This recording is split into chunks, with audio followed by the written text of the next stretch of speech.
Brother made my life hell and got my wife pregnant. Now he wants my help after our parents disowned him and left me their $1 million inheritance. I, 32M, just inherited $1 million from my parents. I should be celebrating, right? But instead, I'm sitting in an empty house surrounded by boxes, completely alone, trying to understand how everything I built got destroyed by the two people I trusted most, my younger brother and my wife. To give you the setup, I always had a complicated relationship with my brother, Ethan, 30M. He was the golden child growing up. Charismatic, athletic, charming, he could lie with a straight face and still make you feel like it was your fault for doubting him. Me? I was the quiet one. The responsible one. The one who picked him up from parties when he drank too much, bailed him out when he wrecked our parents' car, covered for him when he skipped classes. But family's family, right? I never expected loyalty from Ethan, but I didn't think he'd destroy my entire life either. It started with little things. My wife, Emily, 29F, started acting distant around 6 months ago. Nothing obvious at first, just quieter, more distracted, always tired or busy. I chalked it up to stress at work. She's a pediatric nurse, long shifts, emotionally draining job. I didn't push it. But then I noticed something that didn't sit right. She and Ethan were texting a lot. Like, a lot. At first, I didn't even know. I only found out because one morning I picked up her phone to silence her alarm and a notification popped up from him. Ethan, last night was everything.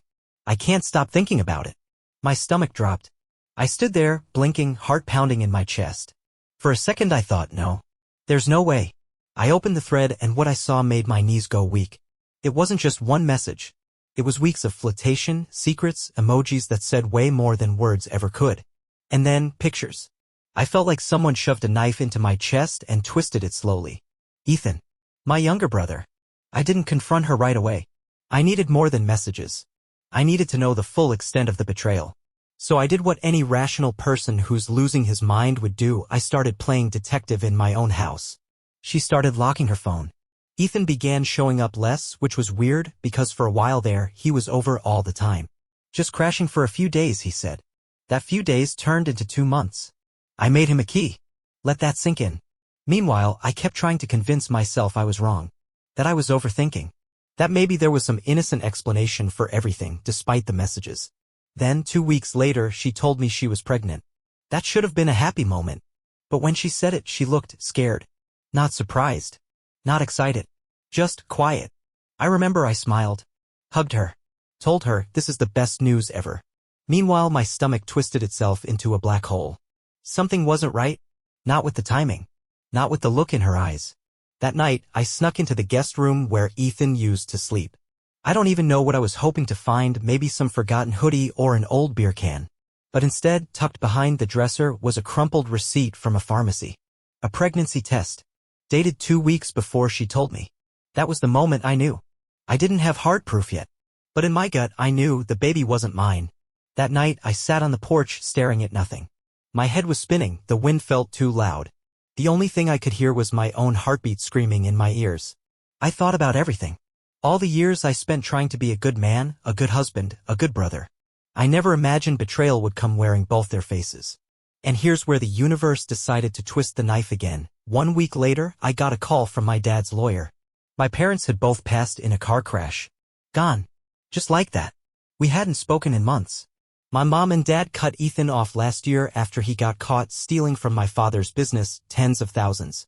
Lied about it for weeks until they found the proof. They were devastated. Furious. They updated their will to leave everything to me.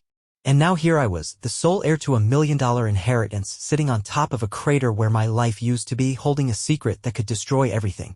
Then Ethan came crawling back. The funeral was quiet. Small. I didn't want anything big. Our family wasn't exactly close-knit, and most of the relatives who would have come were estranged because of Ethan. He burned bridges like it was a damn sport. Still, I stood there in a stiff black suit, trying not to crumble while saying goodbye to the two people who, despite their flaws, gave me everything. Emily came with me. Played the grieving daughter-in-law. Held my hand a little too tightly. Whispered, we'll get through this together. It felt like poison in my ear. After the service, while I was still hugging distant cousins and shaking hands with lawyers, he showed up. Ethan. Wearing sunglasses and a smug half-smile like he wasn't the same guy who ghosted the family after robbing our father blind. I hadn't seen him since I found the pregnancy test. We hadn't spoken in over a month. But there he was, strolling up like we were still kids riding bikes and sharing cereal. "Hey man," he said like nothing happened. "Sorry for your loss." I didn't say a word. Just looked at him, jaw clenched. He looked thinner. A little desperate, but still carried himself with that same fake confidence. Like a bad actor who didn't realize the script had changed.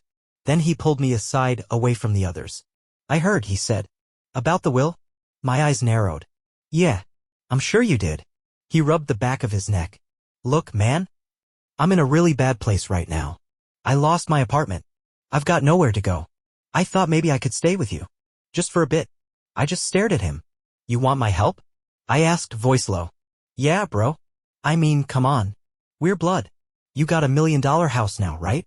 You can't spare a couch. You made love to my wife." His smirk faltered. For a second, he looked genuinely shocked. Then he composed himself. "I don't know what you're talking about," he said. "Cut the act." He blinked. I stepped closer. I saw the texts. I saw the receipt. "You slept under my roof while you made love to my wife, and now you want help." He looked around nervously, like maybe someone was listening. Okay, Jesus, can we not do this here?" "Oh, now you care about drama?" He held up his hands. "Look, it wasn't what you think. She came on to me. She was confused. You guys were having problems. We were fine. Until you slithered into her bed. She said you were distant," he said, voice rising. "She said you didn't touch her anymore." I wanted to punch him right there. But I didn't. Because my dad raised me better than he raised him. Instead, I just whispered, "Is it yours?" He froze. I saw it in his eyes before he said anything. The flicker. The panic. I don't know, man. She said it might be, but I turned and walked away. That night, I finally confronted Emily. I didn't go in guns blazing. I sat down across from her at the dinner table like I was about to ask about the weather. "I know it's not mine." Her face drained of color. She looked like she'd just been dropped into a vat of ice water. I told her everything, what I saw, what I knew. She didn't even try to deny it. Just started crying. Whispering, I didn't mean for it to happen. But the worst part? She still tried to spin it. It was a mistake, but it made me realize I love you. I was confused. I thought maybe I needed something new, but I stood up. "We're done." She cried. Begged. Told me it didn't mean anything. That she hadn't slept with him that many times, like that made it better. Then the kicker, "You're going to leave me over this? What about the baby?" "Get a paternity test," I said. "And then we'll talk." I didn't sleep that night. Just sat in my car outside a motel, listening to the wind scrape against the windshield, feeling my world dissolve. A week later, the results came in. It was Ethan's. That was it. Divorce papers were filed the next day. And as for Ethan, he had the balls to show up again. This time crying. Crying. "Mom and Dad cut me out. You're all I've got. Please, man. Help me get on my feet. I'll do anything." I looked at him, and for the first time in my life, I didn't feel anger. I didn't feel hatred. I felt absolutely nothing. "You made your choices," I said. He sank to his knees right there on my porch. It was raining. Mud on his jeans. Tears on his face. I walked inside. Closed the door. Let him drown. So yeah, I left him on the porch. That was the last time I saw Ethan in person. He sat there in the rain for maybe 10, 15 minutes. I watched from the upstairs window like a ghost, just staring down at the man who'd ruined everything. He didn't even knock again. Just eventually stood up, soaked and pathetic, and walked off into the night like the coward he's always been. And then, everything exploded. The divorce got messy fast. Emily suddenly switched tactics. She went from "Please forgive me, I made a mistake" to "You're not taking my child away from me," in a matter of days. She had the nerve to say I was emotionally abusive, that I was cold and distant. Her lawyer tried to argue that I wasn't the father but still had responsibilities since I was involved at the time of conception. Yeah. No thanks. The DNA test cleared me. She was on her own. Meanwhile, Ethan was couch surfing with some mutual friends until they kicked him out after finding out why he got disowned. One guy literally texted me, "Bro, if I knew he knocked up your wife, I wouldn't have let him crash here." WTF? Word got around fast. Even his Tinder hookups ghosted him. I wasn't petty. I didn't spread it around. The truth just had a way of leaking. Karma's efficient like that. You'd think that'd humble a man. It didn't. 3 weeks later, Ethan called me again, this time from a burner number. "Bro, I need help. I'm literally homeless. I've been sleeping in my car." I didn't answer. He left me a voicemail. His voice cracked like he'd been crying. Said he was scared. Said the baby was due in a few months and Emily wasn't talking to him anymore either. That she'd told him she wasn't sure she wanted him around after all. And that felt like justice. He burned down my house just to find out it had no foundation for him either. I got another call a few days after that from our mom's old friend Karen. She used to babysit us when we were kids. Sweet lady. Said Ethan had shown up at her door with nothing but a duffel bag and a fake smile. Told her he was trying to make amends and working on himself. She kicked him out when she found out the real story. Told me she didn't want a snake sleeping under her roof. It was like watching someone rot in slow motion. And Reddit? I didn't feel bad. Not one bit. Because while Ethan was out there scrambling for a place to sleep and chasing a woman who now wanted nothing to do with him, I was rebuilding. I sold my parents' house. Not because I needed the money, but because it held too many memories. The good ones felt fake now. So I moved out of state. Bought a place on a lake. Quiet, peaceful, mine. Took a few months off work. Traveled a bit. Went hiking. Got a dog. A golden retriever named Max. He's a good boy. Doesn't lie. Doesn't sleep with your wife. Emily sent me one last email. Just a subject line, I'm sorry. No body text. Nothing else. Didn't respond. Ethan tried again. Sent me a long message begging for help. Said he couldn't find work, that he was thinking of doing something stupid. I almost called him. Almost. But then I remembered the look on his face when he said she came on to me. The way he smiled the first time he asked to crash on my couch. Like he hadn't just torn my life apart. He wasn't sorry. He was just suffering the consequences of a life built on lies. And me? For the first time in years, I was okay. But it didn't end there. A few months after the move, I got a letter from a law firm. Emily was trying to go after me for child support. Yeah. Even though the baby wasn't mine. Even though we were divorced. Even though the DNA test said otherwise. She claimed I had assumed a parental role for the 3 weeks between the announcement and the split. Her lawyer backed off the moment my attorney responded with the full timeline, receipts, text logs, and, oh yeah, the paternity results. That was the final straw. I changed my number. Locked down my socials. Vanished. Let the past rot in its own mess. So yeah, I cut them both out. Hard. I changed my number. Deleted every shared photo from my phone. Packed up all the framed memories, the wedding albums, the family portraits, threw them into a storage box, taped it shut, and shoved it in the farthest corner of the garage. Out of sight. Out of reach. It was time to reclaim my peace. For the first few weeks, I didn't do much. Woke up late. Took Max on long walks down the lakeside trail. I made myself breakfast again. That sounds dumb, but I hadn't really done that in years. Emily was always the one who cooked, or we just skipped and grabbed drive-thru. But now, in the strange new silence, I found myself enjoying the sound of eggs sizzling in the pan. Coffee in the morning sun. The kind of calm that hurts at first, but heals too. Therapy helped. I'll say that loud for the people in the back, therapy helped. I found a local guy, mid-50s, bald, wore these goofy sweaters with dogs on them. He never looked at me like I was crazy. Just sat there, calm as hell, while I unloaded everything. The betrayal. The guilt. The fact that I felt like a sucker for not seeing it sooner. I gave him a key, I told him once. I literally handed him the key to my house.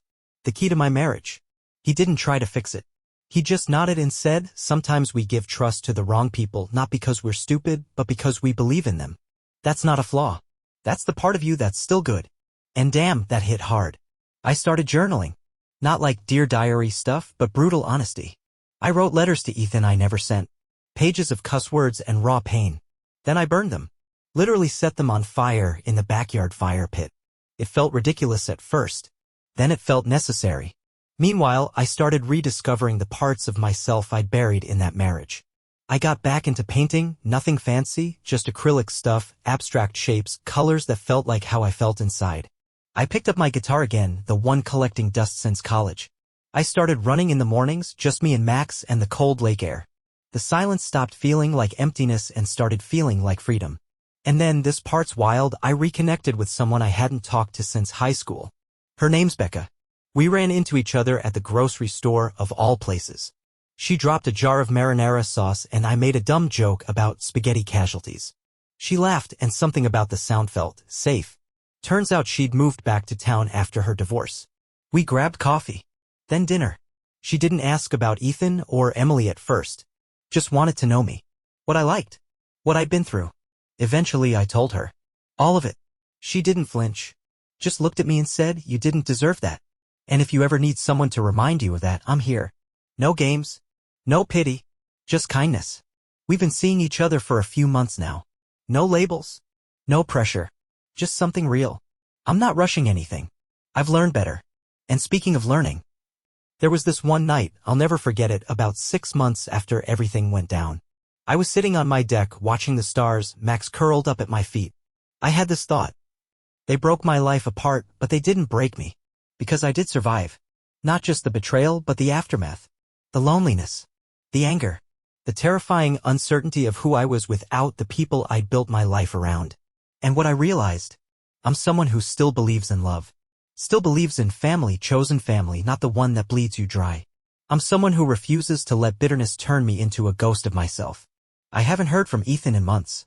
Last I heard, he was bouncing between jobs and trying to convince some girl it was just a mistake. Emily sent me a Christmas card with a baby photo. I didn't open it. I tossed it in the trash with the rest of the junk mail.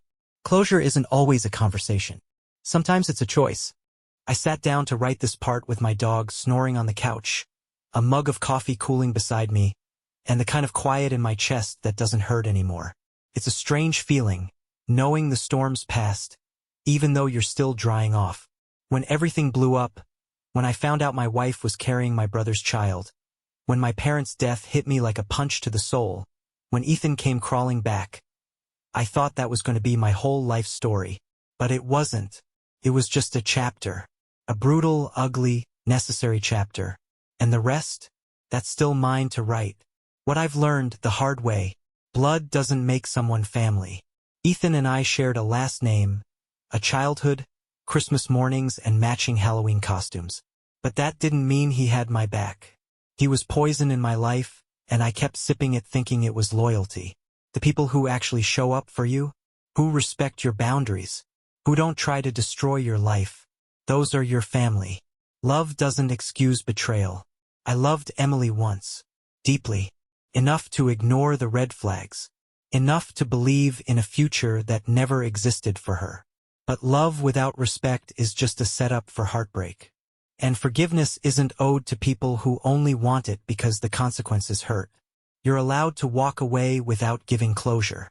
I didn't meet Ethan for lunch when he begged me to. I didn't respond to Emily's last few emails.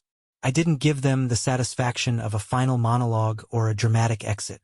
Sometimes the healthiest thing you can do is close the book without writing the last page. Grief and anger can coexist with healing. I still have moments where it hits me, like when I walk past a maternity store or see brothers laughing in a diner. I think that could have been my life, but I don't drown in it anymore. I let it rise, breathe through it, and then let it go. Healing isn't about forgetting. It's about no longer letting the pain dictate who you are. You can rebuild even after everything's burned. I thought I'd never trust again, never open my heart again. But here I am, laughing at dumb movies on the couch with Becca, planning a hiking trip, talking about maybe getting a second dog so Max has a buddy. I'm not cured, but I'm living again, and that's enough. To anyone who's been betrayed like I was, you're not stupid. You're not weak. You're not broken beyond repair. You are someone who dared to trust, to love, to believe in the best of people. And yeah, that trust was used against you, but that says more about them than it ever will about you. It hurts. It rips something raw open inside you. But it won't kill you. You will wake up one day and the pain won't be the first thing you feel. You'll take a deep breath and realize you made it through something people don't talk about enough. Betrayal from the ones closest to us. You survived the kind of pain that leaves no bruises but cuts straight through the soul. And that makes you a warrior. Ethan's probably still out there spinning lies, blaming everyone but himself. Maybe he'll change. Maybe he won't. But that's not my problem anymore. Emily? I heard she moved back in with her parents. The baby's probably walking now. I wish the kid nothing but peace. None of this is their fault. But I want no part in it. And me? I'm building a new life. One where the only keys I hand out are to people who've earned them. One where I don't confuse forgiveness with letting someone back in. So that's my story, Reddit. I didn't get the ending I planned. But maybe, just maybe, I got the one I needed. Thanks for reading. Thanks for listening. If you're in the middle of your storm right now, I hope this gives you some kind of light. And if no one's told you this yet today, you're going to be okay. Even if it doesn't feel like it yet, you're going to be okay.